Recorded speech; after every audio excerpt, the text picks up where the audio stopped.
নমস্কার বন্ধুরা, আমি আলপনা।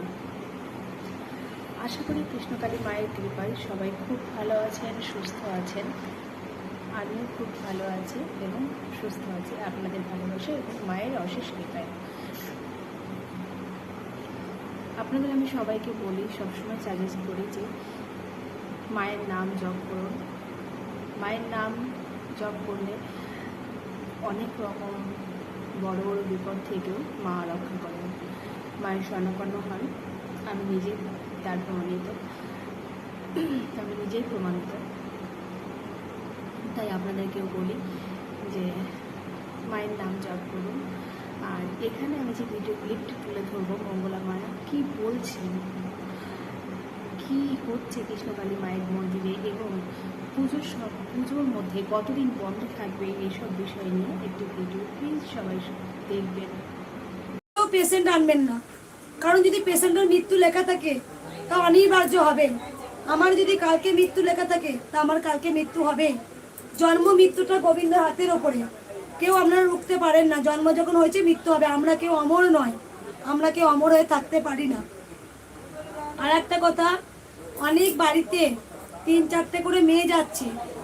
তার একটু চুপ করতে বলো দেখে। অনেক বাড়িতে 3-4টে করে মেয়ে যাচ্ছে, তাদেরকে বলা হচ্ছে যে আমরা কৃষ্ণকালী মায়ের মন্দির থেকে এসেছি, আপনারা মন্দির করার জন্য কিছু দান করুন। তা এটা কেউ কিছু করবেন না, আপনারা কেউ কিছু দেবেন না, কারণ এগুলো ফেক। আপনারা জানেন যে কৃষ্ণকালী মায়ের মন্দিরে মায়ের নাম করে অনেকে ফোনপে নাম্বার দিচ্ছেন, অনেকে গুগল পে নাম্বার দিচ্ছেন। তারপরে অনেকে বাড়িতে অনেক মেয়েরা দল বেঁধে যাচ্ছে, টাকা চাইছে। এখান থেকে খুব সাবধান হবেন। আর আমি পুজোর কদিন ছুটি একটু বলে দিই, এদিকে পিছিয়ে চলো, বাইরে একটু বলে দিই, ভক্তরা শুনতে পারে।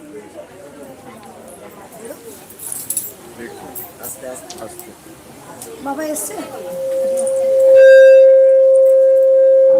হ্যালো, সকল ভক্তকে বলি, অনেক মেয়ে, একদল মেয়ে কৃষ্ণকালী মায়ের নাম করে যাচ্ছে বাড়িতে বাড়িতে যে মায়ের মন্দির হবে, আপনারা কিছু দান করুন, মায়ের পুজোর দিন। এগুলো করবেন না, কারণ এগুলো অনেকে এসে বলেছে যে আমরা তো মঙ্গলা মাকে চিনি।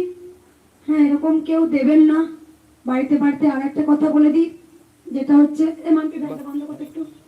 আর একটা কথা বলে দিই, মায়ের পুজোর কদিন মন্দির বন্ধ থাকবে, অনেকে কোশ্চেন আছে, অনেকে জানতে চায়। কারণ এখানে তো প্রত্যেকদিন অজস্র ভক্ত আসেন, তারা এসে ফিরে যাবে। মায়ের মন্দির আমি সপ্তমী থেকে বন্ধ করেছি।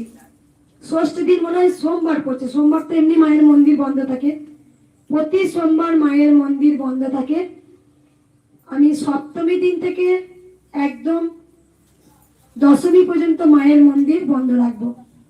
একাদশী দিন মায়ের মন্দির আবার যেমন খোলা হয়, মা লাইন দাও, লাইন দাও এদিকে। মায়ের মন্দির যেমন খোলা হয় আবার মায়ের মন্দির খোলা হবে। তবে একটা কথা ভক্তদের বলবো যে আপনারা মায়ের নাম জপ করুন। আর খুব ভালো খবর আছে, একটু আপনারা ধৈর্য করুন। আমি খুব ভালো খবর আপনাদের সামনে আনছি, আর আপনারা 6টা মাস ওয়েট করুন। আমি খুব ভালো খবর একটা আমি আপনাদের সামনে অবশ্যই দেব, আমরা জানতে পারবেন। তবে কেউ যদি আপনাদের বাড়িতে বাড়িতে যায় যে মঙ্গলা মা পাঠিয়েছেন মায়ের মন্দির করার জন্য টাকা দিন, দেবেন না। এগুলো ফেক একটা, বুঝতে পেরেছেন? কেউ দেবেন। সবাই দেখলেন তো ভিডিওটি, যে কৃষ্ণকালী মায়ের মন্দির নিয়ে কি চলছে। কিছু কিছু মেয়ে এভাবে গ্রামে গ্রামে ঢুকে তারা কৃষ্ণকালী মায়ের নাম করে কালেক্ট করছে। আপনারা তো মায়ের মুখে সব শুনলেন এবং দেখলেন। ইভেন আমার কাছেও একটি ভিডিও আসছে, মাঝে মাঝে আমি দেখতে পাচ্ছি বর্ধমানের কৃষ্ণকালী মা, কিন্তু এই কৃষ্ণকালী মা ওই কৃষ্ণকালী মা পুরোই আলাদা। আমি সেখানে কমেন্টসও করেছি, এটা কোন বর্ধমানের কৃষ্ণকালী মা? কৃষ্ণকালী মা বর্ধমানে একটাই জাগ্রত মা। তাই আপনারা সবাই সতর্ক হবেন, সেইভাবে আপনারা চলবেন। সতর্ক হয়ে মায়ের মুখে তো সব শুনলেন, আর কোন কোন দিন বন্ধ আছে সেটাও জেনে নিলেন। তাই সবাইকে বলবো সেইভাবে চলবেন। আর কৃষ্ণকালী মাকে সব সময় স্মরণ করবেন, আপনি সকল রকম বিপদ থেকে উদ্ধার পাবেন। জয় কৃষ্ণকালী মায়ের জয়।